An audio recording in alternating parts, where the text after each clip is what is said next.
আসসালামু আলাইকুম।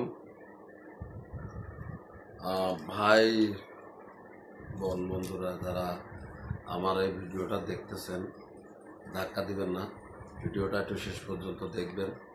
আমার পিছনে যে আমার ব্যাক ক্যামেরায় যে পাথরের মিলটা দেখা যাচ্ছে, এই মিলটা কুরবানি ঈদের থেকে আজ পর্যন্ত বন্ধ। কুরবানি ঈদে 10 থেকে 12 দিনের মাথায় আমাদের বিদ্যুৎ সংযোগগুলো বিচ্ছিন্ন করা হয়। তো আমার এই মিলটাতে প্রায় 20 জন মানুষের কর্মসংস্থান ছিল। 20টা পরিবার এখান থেকে খেত। অত্যন্ত 10টা গাড়ি এখানে চলত বিভিন্ন মালিকের। তো 10টা গাড়ির ড্রাইভার, হেল্পার, 10টা গাড়ির লেবার, তাদেরও একটা রিজিকের ব্যবস্থা আল্লাহ এখান থেকে করে দিত। আরও কত মানুষের যে রিজিক এইটার থেকে হতো।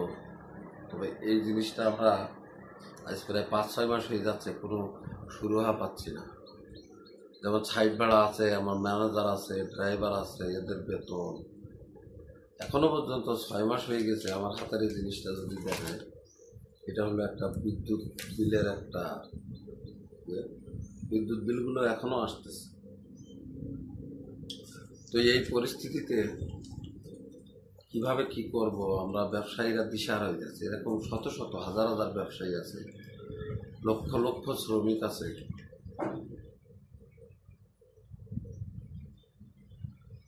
লক্ষাধিকের কাছে কর্মচারী আছে। এখানে সবাই বেকার, হতাশাগ্রস্ত।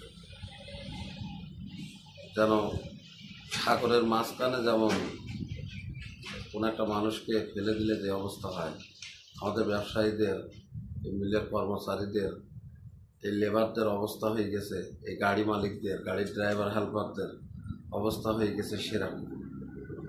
তো এটার থেকে আমরা মুক্তি চাই, জোর দাবি জানাই যারা বর্তমান গভর্নমেন্ট যারা আছেন এদেশে, তারা যেন এইটুকু চিন্তা করে যে আমরা এই দেশের নাগরিক, আমাদেরও কিছু চাওয়া পাওয়ার আছে, আমাদেরও বেঁচে থাকার অধিকার আছে, আমাদেরও বাবা মা আছে, স্ত্রী সন্তান আছে, সবাইকে বেঁচে থাকার খাবার, চলার, পড়ার খরচ আছে।